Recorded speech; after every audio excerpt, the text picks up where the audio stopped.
સંત કવિત્રી જનાબાઈ। મિત્રો, આવા અવનવા વિડીયો સાંભળવા ચેનલને લાઈક, શેર અને સબસ્ક્રાઈબ કરી દેજો અને કોમેન્ટમાં જય શ્રી કૃષ્ણ લખવાનું ભૂલતા નહીં। મિત્રો, જનાબાઈનું જીવનચરિત્ર સાંભળ્યું છે? સંત કવિત્રી જનાબાઈએ સંસારને બતાવ્યું કે ઈશ્વર પ્રાપ્તિ માટે કર્મકાંડ, ધન, સંપત્તિ, ઘર સંસારનો ત્યાગ, કોઈ પણ આડંબર કરવાની જરૂર નથી। કેવળ ભગવાન પ્રત્યે શ્રદ્ધા અને શુદ્ધ ભાવ હોવા જોઈએ। વાત લગભગ 12મી સદીની છે। મહારાષ્ટ્રમાં ગોદાવરીના કાંઠે આવેલું ગંગાખેડ ગામ, એમાં અત્યંત ગરીબ પરિવારમાં જનાબાઈનો જન્મ થયો હતો।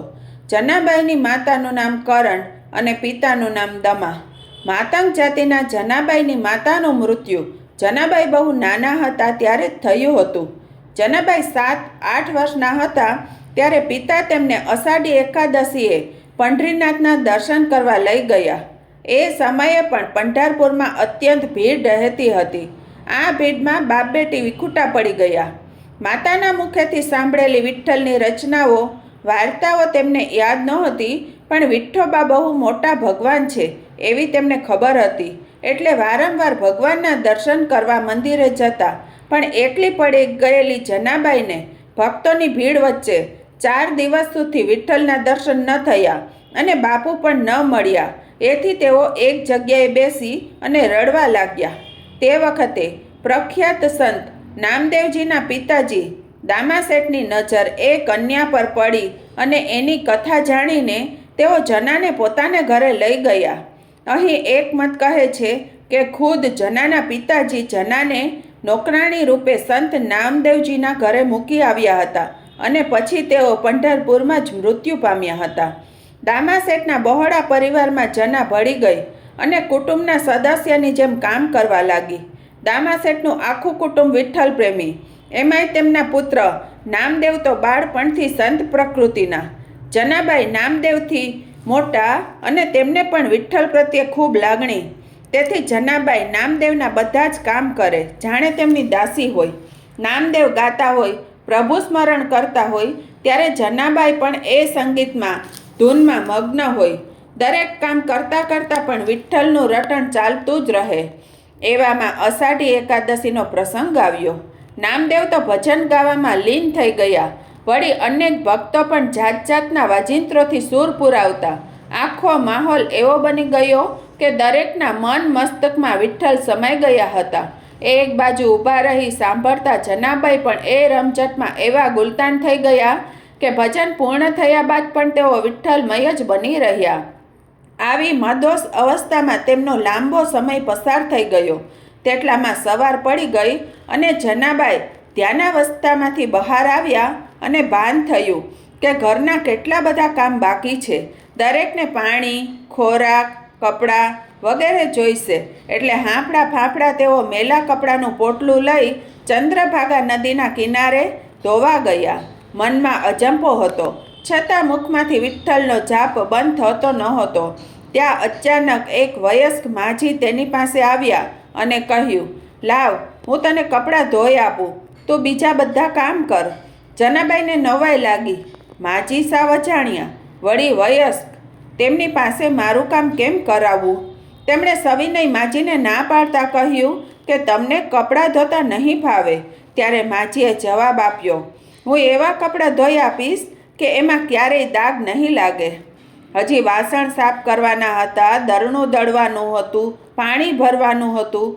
એ કામના ટેન્શનમાં તેમણે માજીને કપડાં આપી દીધા અને ઘરે વાસણ ધોવા ચાલ્યા ગયા। એ કામ પતાવ્યા પછી યાદ આવ્યું કે કપડાં તો નદી કિનારે છે। ભાગતા ભાગતા ત્યાં પહોંચ્યા અને જોયું તો માજીએ કપડાં તો ધોઈ નાખ્યા હતા અને એવા ચોખ્ખા કરી નાખ્યા હતા જે પહેલાં ક્યારેય નહોતા થયા। તેમણે માજીનો ખૂબ ખૂબ આભાર માનીને કહ્યું, આપણો કોઈ સંબંધ ન હોવા છતાં તમે મારું કામ કરી આપ્યું? ત્યારે એ વૃદ્ધાએ રહસ્યમય સ્મિત કરતાં કહ્યું, આપણો સંબંધ કેમ નથી? આપણે તો વર્ષોથી એકબીજાના પરિચિત છીએ। એ વૃદ્ધ માજીની વાત સાંભળીને જનાબાઈને આશ્ચર્યચકિત થઈ ગયા। વળી રહસ્યમય સ્મિતથી અભિભૂત થઈ ગયા। ઘરે પાછા આવી તેમણે નામદેવજીને આ બધી વાત કરી। ત્યારે નામદેવે કહ્યું, જના, એ તો ઠાકોરજી હતા। તેઓ વૃદ્ધના રૂપમાં તને મદદ કરવા આવ્યા હતા. એ સાંભળીને જનાબાઈ રડવા લાગ્યા. વળી તેમને રોષ પણ ચડ્યો. પ્રભુ પાસે તેમણે કામ કરાવ્યું એનું દુઃખ અસીમ હતું, તો પ્રભુએ છળ કરીને દર્શન આપ્યા એનોય શોક વિષમ હતો. ભક્તને રડતી જોઈને પ્રભુ તેમના અસલ સ્વરૂપમાં પ્રગટ થયા અને જનાબાઈને કહ્યું કે હવે હું મારા અસલ રૂપમાં જ તારી સાથે રહીશ. જનાબાઈ કચરો વાળે તો વિઠ્ઠોબા એ ભરીને નાખી આવે. જનાબાઈ અનાજ દળે તો પંડરીનાથ ઘંટીને હાથ દઈ દળનું દળે. જનાબાઈ છાણા ધાપવા જાય તો પ્રભુ પણ તેમના હાથમાં છાણ લઈ એના ઉથલા બનાવે. બધા કાર્યમાં વિઠ્ઠલ સાથે હોય. છતાં જનાબાઈનું નામ સ્મરણ ચાલતું જ રહે અને પ્રભુના ગીતો ભજનો બનાવતા જાય ને ગાતા જાય. કહેવાય છે કે જનાબાઈ ધાન્ય પીસતા ગાતા એ વિઠ્ઠલને બહુ ગમતું. એક દિવસ ભગવાન તેમને કહે, તમે દળવાનું બંધ કરો, મને તમારા સૂર બરાબર સંભળાતા નથી. તો જનાબાઈ કહે, હું દળીશ નહીં તો કાલે નામદેવ ખાશે શું? અને એવું હોય તો આ લો તમે દળો. પ્રભુ તો લાગી ગયા અનાજ દળવા ને જનાબાઈ ગાતા રહ્યા. થોડીવાર પછી જનાબાઈ કહે, આ તમે દળો છો ને એમાં તમારા આભૂષણો ટકરાવવાથી અવાજ થાય છે અને એ સ્વરથી મને ગાવામાં વિક્ષેપ થાય છે. વિઠ્ઠલનાથે કહ્યું, લે હું મારા બધા આભૂષણો કાઢી નાખું છું. અને તેમણે હાર, કંગન વગેરે બધું કાઢી ઘંટી પાસે મૂકી દીધું. એ રાતે દળવાની અને ગાવાની ક્રિયા આખી રાત ચાલી. સવાર પડતા આરતીનો સમય થઈ ગયો અને મંદિરમાં ઘંટારવ થવા લાગ્યા. એટલે વિઠ્ઠલનાથ અને જનાબાઈ ભજનાવસ્થામાંથી જાગ્યા અને પ્રભુ જનાબાઈને કહે, જો મંદિરમાં પૂજારી, પંડા ભગત બધા આવી ગયા હશે, હું આમ જઈશ તો મને બધા ઓળખી જશે. તું મને સાલ જેવું આપ તો હું એ ઓઢીને ગુપચુપ મંદિરમાં પ્રવેશી જઈશ. જનાબાઈએ પોતાની સાલ આપી અને પ્રભુ પોતાના સ્થાને આવી ગયા. ઘંટારવ, મંત્રોચ્ચાર વગેરે પૂર્ણ થયા ને મંદિરનો પટ ખુલ્યો તો ભક્તોએ જોયું કે પ્રભુ સાલ ઓઢીને ઊભા છે. બીજા કોઈને ખ્યાલ ન આવ્યો, પણ નામદેવ જાણી ગયા કે કાલે શયનમાં પ્રભુએ સાલ નહોતી પહેરી, અત્યારે કઈ રીતે આવી? વળી આ સાલ તો જનાબાઈની છે. નામદેવ જનાબાઈ અને વિઠ્ઠોબાના સંબંધથી અત્યંત ખુશ થયા અને ઘર તરફ આવવા નીકળી ગયા. બીજી બાજુ મંદિરમાં પ્રભુના સ્નાન, શણગાર આદિનો સમય થયો એટલે પૂજારીઓએ સાલ ઉતારીને જોયું તો ભગવાનના આભૂષણો ગાયબ હતા. આખા ગામમાં વાત ફેલાઈ ગઈ અને ધીરે ધીરે એ પણ ખબર પડી ગઈ કે સાલ તો જનાબાઈની છે. જનાબાઈને બોલાવાયા. તેમને પૂછવામાં આવ્યું, તેમણે ભગવાનના ઘરેણાં ચોર્યા છે?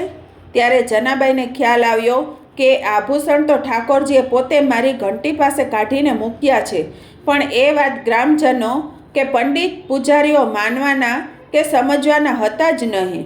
એટલે જનાબાઈ ચૂપ રહ્યા અને પ્રભુજીના આભૂષણો જનાબાઈની ઘંટી પાસેથી મળતા તેમના પર ચોરીનો આરોપ મુકાયો.